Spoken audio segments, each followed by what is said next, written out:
Joining us now, Walid Phares, a Fox News Middle East and terrorism analyst. He's also a former campaign policy advisor to President-elect Trump. Welcome, sir. Good to see you today. Happy New Year.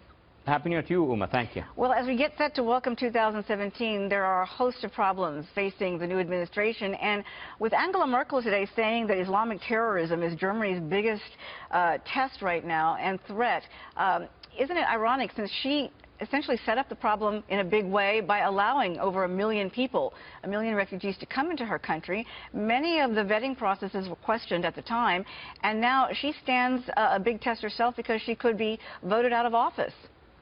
Absolutely. I remember myself just before these waves start moving from Syria because, by the way, Europe and the current administration did not address the issue of Syria. So there is some root causes here, but we addressed it at the European Parliament, and we warned that the waves are going to come, though they have a humanitarian consideration, are penetrated by jihadists, and Germany felt that, and of course the Chancellor now is trying to say that has nothing to do, meaning I had to do what I had to do in terms of humanitarian duties, but we are now facing that terrorist threat. I think in 2017 there needs to be a different discourse and conversation both in Europe and in North America, I would say even internationally, about how to distinguish, how to make sure that we don't have jihadists in Europe and in the United States. What do you think that new test has to be? Well, there needs to be, first of all, a conversation here at home. I mean, I'm bringing it a little bit to Washington between the new administration, which is determined. First of all, the new administration of Mr. Trump, President-elect Trump, names those ideologies. And then second, we have a majority in Congress that wants to do that conversation. And once we have it done, then we're going to have a new national security doctrine, and we go to Europe and talk to the European leaders. And they need us because they have been attacked on and on. And what happened in Berlin or what happened in France are our chief indicators. Well, during the campaign, Mr. Trump made no secret of the fact that he was very critical of about what was happening in Europe and was very concerned about the terrorism threat. And also blasted for his attempts at saying that he's going to look at extreme vetting from countries where there is a high degree of terrorists coming from those nations.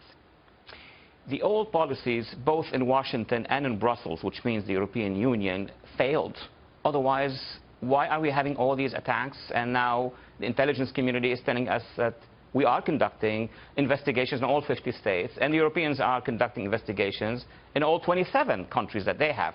So what did not work before needs to be examined, re-examined, and a new policy and a new strategy has to be devised. And what has been said on the campaign trail basically will become the nucleus of the next policy once it is discussed, debated, and we have a unified position with regard to this policy.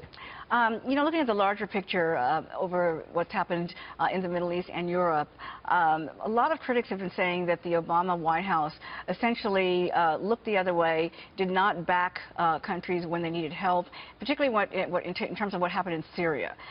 What do you think what it's going to need to take to regain trust among nations around the world to look at the United States as a real leader and moving forward in a way that they feel that they can count on the U.S. to have their back? Well, Uma, in your own introduction, you actually answered and allowed me to develop further. We did policies. First of all, we abandoned allies, not just in terms of Israel, but Egypt and the Gulf and other places.